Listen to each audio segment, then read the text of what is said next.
My name is Ulises Mejias, and I am an associate professor at the State University of New York. And I guess my interest in media, I really started on the production side.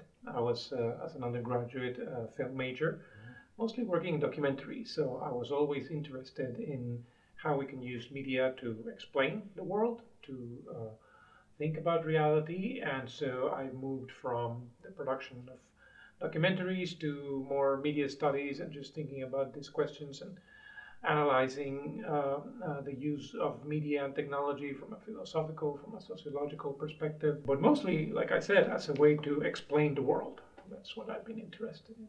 I'm Nick Couldry. I teach at London School of Economics. I was interested in why it is we give so much power to media institutions to tell the story of reality. And my interests have progressed from looking at television, reality television, and so on and so forth, to the internet, and now in the past 5 or 6 years to thinking about data and the collection of data through platforms. Why is it we give so much power to those platforms? What does that platform power do in our lives? Those are the questions which continue to excite me. So our new book, The Costs of Connection, How Data is Colonizing Human Life and Appropriating it for Capitalism, is our best shot at trying to grasp in the round what is going on with data. And most of the theories to date, most famously theories such as surveillance capitalism, explain what's going on in terms of a continuation of capitalism, maybe a new stage of capitalism. For us, that actually short circuits history because it thinks that the history of capitalism really only started around 1700, 1750. And it forgets the 200 years before that of colonialism, which was what made capitalism actually possible. So our book is about the experiment of thinking about what's happening with data today as a historical turning point, just as significant as the historical turning point of original colonialism, around about 1500, which was a moment when European countries for the first time realized the rest of the world was just there for grabs, to be taken by the West in the name of its apparently superior knowledge. What was taken at that time in history, in 1500, was land, what was in the land, the minerals, and of course the bodies, normally slaves, to work the land. And we're suggesting, and in this sense it's a very simple proposition, that what is being taken at this point in history is human life itself, the depth, the extent of human experience, taken through the form of data, extracted for the possibility of profit. I think what we're trying to do in this work is apply the lens of colonialism to understand what is happening around this process of data extraction. And I think a useful way to think about it is to trace the continuity in the progression that has gone from cheap nature to cheap labor to cheap data. So when colonialism happened, the world had to be imagined as a form of cheap nature. Nature was just there for the taking. It was abundant, it was free, and more importantly, it didn't have an owner. Or the owner was a less civilized owner that basically that was a justification to then appropriate the land that he or she occupied. And so then if we go from cheap nature and we start to think of cheap labor, of course in colonialism you needed a supply of human beings to process all of these raw materials. And colonialism provided an answer which was very much based on a race, which some human beings were then supposed to provide this kind of labor. Now we have come to a new wave of colonialism, if you will, where we can think of cheap data as having some of the characteristics that I just mentioned of the other two things. It is abundant, we are told. It is free, it doesn't have an owner. We produce it, but we don't really own it because it takes a certain technological know-how to process all of this data. So that's basically what we're trying to do in the book, to trace these continuities that have allowed us to now get to this point where what is being extracted on a continuous basis is this new raw material, if you will, of our social lives, of our everyday interactions, with our friends and with our families. And that's what we call data colonialism. We're not against all data, and we don't think all data is bad. Our definition of data colonialism specifically is about the extraction of data, continuous extraction of data from human life for the creation of profit. But there are, beyond that, so many uses and applications of data that can benefit us, and we're not against that. Well, I think today, just as was the case 500 years ago or 400 years ago, the boundaries in colonialism are very porous. If colonialism is about, put simply, the reorganization of the world's resources, the resource that's being reorganized is human life.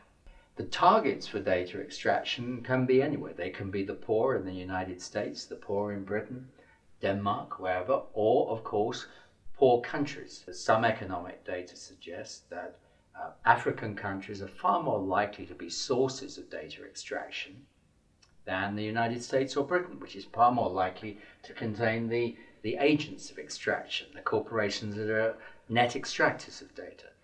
And these imbalances are gradually emerging, even though the transformation that's going on is something that in principle affects the whole of humanity. And that also gives us some leverage in talking to elites in the West and asking them whether they, even though they're members of elites, actually want to live the rest of their lives and have their children's lives lived under continuous surveillance by external corporations, or, if they live in China, by the state.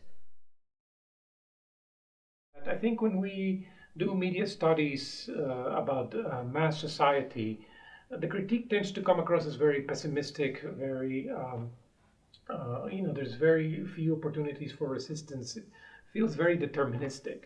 And what has surprised me is that by making this connection to colonialism, in some ways it does continue to be a pessimistic view of the world, but it's also liberatory to now place it in the context of a larger history, to try to make sense of it in terms of movements that have been unfolding for centuries. For my Spanish practice, I read a great essay from the late 80s, early 90s by Aníbal Quijano, a great Peruvian sociologist, called Coloniality and Modernity / Rationality. But I read it in Spanish to practice my Spanish. It was a piece Ulises knew from many years back. And I read it and I realized that in that article, there was a model of what is going on with big data, which was extremely deep, even though it was written in the late 80s, early 90s. Mm-hmm.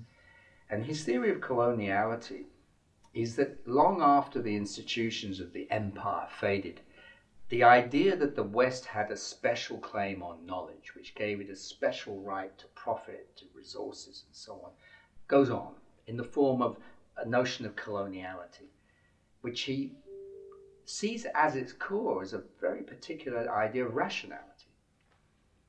And the amazing thing in that essay is he says that the way to resist it is not to abandon rationality in a postmodern sort of way, as if we could live without the attempt to be more rational, but to recover an alternative notion of rationality, which is based upon respecting difference, respecting there are many versions of seeing the world and acting in the world rationally, not just one in the West. And that we need this broader vision of humanity and its possible rationalities to grasp a better future. A way to decolonize data is to basically take research beyond academia. It's not something that should happen just within the confines of the university, and these days under the confines of research projects funded by the same corporations that we are critiquing. So we hope that these research projects, as others have suggested, research becomes more of a universal project, something that everyone, civil society, has the tools and the skills to engage in, because I think that's truly going to be what moves this project of decolonizing data forward. It really needs to be a project of solidarity in which all aspects and corners of civil society can contribute to. In a way, our commitment in writing the book, which is, as Ulises said, just the start of a project, a proposal for others to build on, is that the work of academic theorists trying to frame what's going on isn't just an academic pursuit. We happen to be lucky enough to do it within the academy, but it's an exercise of social imagination. It's the attempt to imagine other worlds, remember different worlds which existed 20 years ago before this world of data power emerged, and by doing that to open up new possibilities or to hold on to different possibilities. And although I'm biased as someone with an interest in social theory, I think that something like social theory does have a role. It sounds extraordinarily abstract, but it's only through social theory, which can be inspired, of course, by decolonial theory if it's done the right way, that we can ask a simple question like, how could it come to be that parents could devolve to corporations over which they have no control the monitoring of their kids, the processing of the data produced by their kids who are playing with little data-driven, AI-generated toys? How could that happen? Something that would have horrified parents 20, 30 years ago if it had been put to them. And it is now happening in a banal way that no one is questioning. Well, there's a reason how it could happen, because a social order has been built in which that transformation appears entirely natural and integral to the transformation that is going on, driven by power interests that, of course, remain unseen. You need social theory to grasp the scale of what is going on, and you need decolonial theory to grasp that the way we talk about society is itself the most political thing. It is the result of political struggles which precisely remain hidden beneath the surface of our everyday language because they're too important to talk about. Our job is to talk about these important things, to make them visible, to make the banal strange, as Lefebvre put it, and to enable us to have a broader conversation, both, civil society and with those within the data industries themselves, many of whom are deeply troubled by these processes. We can learn a lot also from learning from decolonial struggles, because colonialism seems like such a major force, but there were always people resisting colonialism, sometimes with their bodies, sometimes when that wasn't possible with their minds, and even culture and art can provide so many avenues for resisting and decolonizing our lives, and in this case decolonizing our data. So I think one of the proposals that we present in the book is that as individuals and as a society, perhaps we can become engaged in the decolonization of time and space. The space that has been invaded by surveillance cameras, that has been invaded by digital assistants that perhaps now live side by side with us in our bedrooms, in our kitchens, and also decolonizing the time that we spend, some would say, in an addictive way in front of screens. We need to think more about building in fire breaks or boundaries in the flow of data, which should be anchored in actual consent of people to the particular generation of data. Sometimes data can be good. It can be used for good purposes and the social control, but not if we operate with the principle that N must be all. And so that must be challenged at its core. And that could be the basis of some quite radical policy proposals, I think, going perhaps further than the European GDPR does at the moment.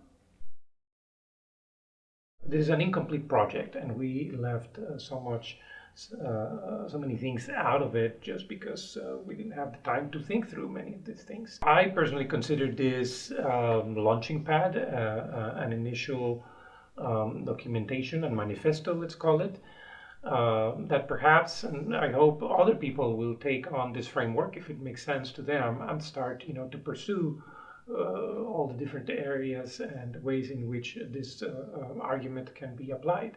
So I think, like I said, I very much considered this the beginning, hopefully, of a conversation that can happen across different settings all over the world.